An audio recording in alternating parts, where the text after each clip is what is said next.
सकते हैं, लेकिन आज हम आपको यह भी बताएंगे कि अपने मन को स्वस्थ बनाने के लिए दुनिया के लोग इन दिनों कौन सा नया तरीका अपना रहे हैं और इस तरीके का भारत से क्या कनेक्शन है। अपने मन को स्वस्थ रखने के लिए अब आपको मनोवैज्ञानिकों के पास नहीं बल्कि गाय के पास जाना चाहिए। हालांकि हमारे यहां यह फॉर्मूला बहुत पुराना है, लेकिन आप तो जानते हैं हमारे देश में हमारे पास जो मौजूद है हमने कभी उसका महत्व समझा नहीं है। यानी आपको अपने घर के आसपास की किसी गौशाला या किसी फार्म पर जाकर एक गाय को गले लगाना है और ऐसा करके आप अपने मन से उदासी या डिप्रेशन या स्ट्रेस को दूर कर सकते हैं। विदेशों में यह ट्रेंड बहुत लोकप्रिय हो रहा है आजकल और वहां इसे काउ कडलिंग के नाम से जाना जाता है, यानी गाय को गले लगाना। अमेरिका में कई डेयरी फार्म्स लोगों को काउ कडलिंग की सेवाएं आजकल दे रहे हैं और लोग वहां आते हैं दूर दूर से इन गायों को गले लगाने के लिए। गायों को गले से लगाने की सुविधा देने वाले फार्म मालिकों के मुताबिक गाय का हार्ट रेट इंसानों के मुकाबले थोड़ा कम होता है और उनके शरीर का तापमान थोड़ा ज्यादा होता है इंसानों से।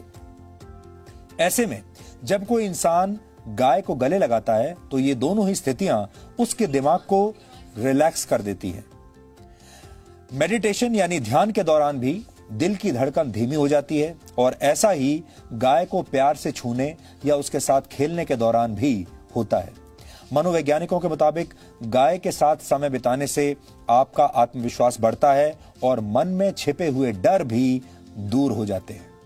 अमेरिका में लोग 90 मिनट की इस थेरेपी के लिए करीब 22,000 रुपए तक चुका रहे हैं।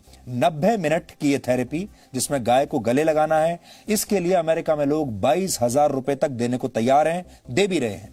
यूरोप और अमेरिका में यह थेरेपी निराश और एंजाइटी के शिकार लोगों की बहुत मदद कर रही है। स्विट्जरलैंड और नेदरलैंड्स में 3 घंटे तक काउ कडलिंग के लिए लोग लगभग 4,000 रुपए चुका रहे हैं और वहां इस प्रक्रिया को एक खास नाम दिया गया है जिसे कहते हैं काउम्युनिकेशन। आपने सुना होगा अंग्रेजी का नाम है कम्युनिकेशन। उस कम्युनिकेशन को उन्होंने कर दिया है काउम्युनिकेशन, काउ के साथ कम्युनिकेशन यानी गाय के साथ संवाद, अगर हिंदी में इसकी बात करें तो। हमारे देश में जब हम किसी भोले भाले व्यक्ति की तारीफ करते हैं तो अक्सर कहते हैं ये तो गाय की तरह सीधा है। गाय का यही सीधा और शांत स्वभाव अब दुनिया भर के लोगों को भा रहा है, उन्हें पसंद आ रहा है। भारत दुनिया का अकेला ऐसा देश है जहां गाय को मां का दर्जा दिया गया है, लेकिन अब ये गायें दुनिया भर के लोगों को भी मां की तरह प्यार दे रही हैं और उनके दिमाग को शांत बना रही हैं, उनके स्ट्रेस को कम कर रही हैं। ठीक वैसे ही जैसे जब आप अपनी मां की गोद में लेट जाते हैं तो आप सारी दुनिया के दुख दर्द भूल जाते हैं, सारी टेंशन, सारा स्ट्रेस आप भूल जाते हैं। यानी गाय अब सिर्फ भारत नहीं बल्कि जगत माता बनने की राह पर है। हमने गाय की इन ममता भरी तस्वीरों के आधार पर आज आपके लिए एक बहुत ही स्पेशल रिपोर्ट बहुत प्यार से तैयार की है जो आज आपका दिन बना देगी।